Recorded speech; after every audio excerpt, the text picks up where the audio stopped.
एक ऐसी अनसुलझी गुत्थी जिसको सुलझाने में एसपी साहब को 5-5 टीमें गठित करनी पड़ी। कड़ी मेहनत के साथ करीब 1.5 महीने बाद उस गुत्थी को सुलझा दिया गया। कहानी है एक प्रेमी और एक प्रेमिका की। अलग अलग शादी होने के बाद भी वो एक दूसरे का साथ नहीं छोड़ रहे थे। आदाब, नमस्ते, सत श्री अकाल। मैं हूँ Rizwana Saifi. Crime news channel में आपका स्वागत है। दोस्तों, आज की जो सच्ची घटना है, ये घटना है उत्तर प्रदेश के गोंडा की। गोंडा में एक कोतवाली है इटिया थोक, उसी के क्षेत्र विरमापुर में रहने वाले एक युवक शकील अहमद, जो कि मोटरसाइकिल सुधारने का काम करते थे। शकील अहमद की एक प्रेमिका थी जिसका नाम था सबीना। दोनों की शादी अलग अलग परिवारों में हुई थी, लेकिन शकील अहमद और उसकी प्रेमिका में दोनों में इतना प्रेम था कि शादी के बाद भी दोनों छुप छुप कर मिलते थे। दोनों के प्रेम के बारे में एक दिन सबीना के पति वकील को पता चल जाता है। सबीना का पति वकील अपनी पत्नी को समझाता है और समझाने के बाद जो सबीना है वो मान जाती है। वकील उससे कहता है कि जो पास्ट में हुआ वो हुआ, लेकिन तुम अब उससे नहीं मिलोगी, ना ही उससे भविष्य में कोई बातचीत रखोगी। जब वकील ने अपनी पत्नी को समझाया तो उसकी पत्नी इस बात को मान गई कि वो भविष्य में शकील अहमद से नहीं मिलेगी, ना ही भविष्य में उससे कोई भी रिश्ता रखेगी। ये वादा सबीना ने अपने पति से किया था। सबीना अपने प्रेमी शकील अहमद को समझाती है कि हम दोनों की शादी अलग अलग परिवार में हो गई है, हम दोनों का भविष्य अब एक नहीं हो सकता। तुम अपने परिवार के साथ खुश रहो, मैं अपने परिवार के साथ खुश हूँ। शकील अहमद ने शादी से पहले सबीना के कुछ फोटो और वीडियो बना लिए थे जो बिल्कुल अश्लील थे। शकील अहमद से जब सबीना ने मिलना जुलना बात करना बंद कर दिया तो शकील अहमद सबीना को ब्लैकमेल करने लगा। उसने कहा अगर मुझसे वो ताल्लुकात या वो रिश्ता नहीं रखेगी तो वो उसके फोटो वीडियो सोशल मीडिया पर डाल देगा, जो कि शादी से पहले शकील अहमद ने सबीना के खींचे थे या वीडियो बनाई थी, जो कि पूरी तरह अश्लील थे।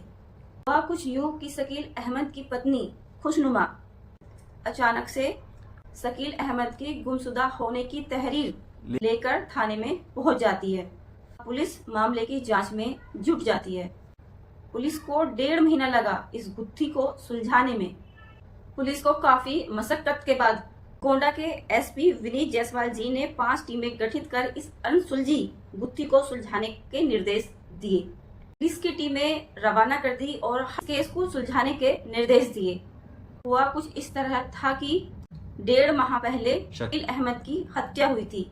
इस मामले की खुलासा करने की कोशिश कर रही थी। 18 जनवरी 2025 को शकील अहमद की बॉडी बेराड नाले के पास मिली थी। पहले तो पोस्टमार्टम में हृदय घात से मौत की बात सामने आई थी। पुलिस ने काफी मेहनत करके इस मामले को सुलझाया तो पता चला कि सबीना और उसके पति वकील ने मिलकर शकील अहमद की हत्या की है।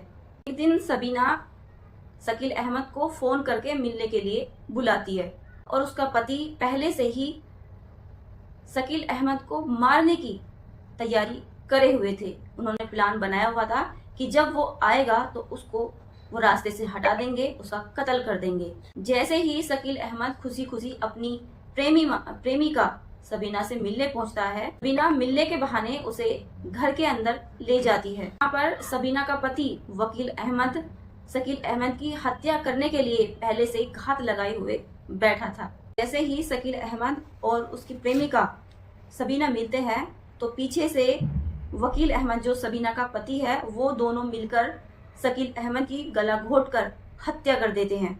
फिर अपने गुनाह को छिपाने के लिए वकील अहमद और उसकी पत्नी सबीना उसके शकील अहमद के शव को उठाकर पास में ही एक नाला होता है जहां पर उसको फेंक देते हैं और इस मामले को ऐसे निपटाते हैं जैसे कि ये एक आत्महत्या हो, जैसे कि ये कोई हत्या नहीं बल्कि आत्महत्या हो। इन पुलिस की जांच के बाद दोनों आरोपियों को गिरफ्तार करके जेल भेज दिया जाता है। ये जो घटना है, ये घटना 18 जनवरी 2025 की है, लेकिन करीब 1.5 महीने की कड़ी मेहनत के बाद पुलिस ने दोनों आरोपियों को गिरफ्तार करके जेल भेज दिया है। ये सच्ची घटना उत्तर प्रदेश के गोंडा जिले की है। ये सच्ची घटना सुनाने का उद्देश्य किसी को डराना, धमकाना, किसी के मान सम्मान को ठेस पहुंचाना या किसी की भावनाओं को आहत करना नहीं था, न ही किसी के मान सम्मान के साथ खिलवाड़ करना था, बल्कि सावधान करना था, सुरक्षित करना था।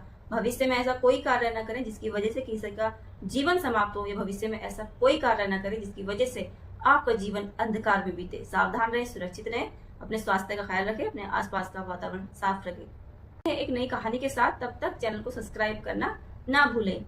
धन्यवाद।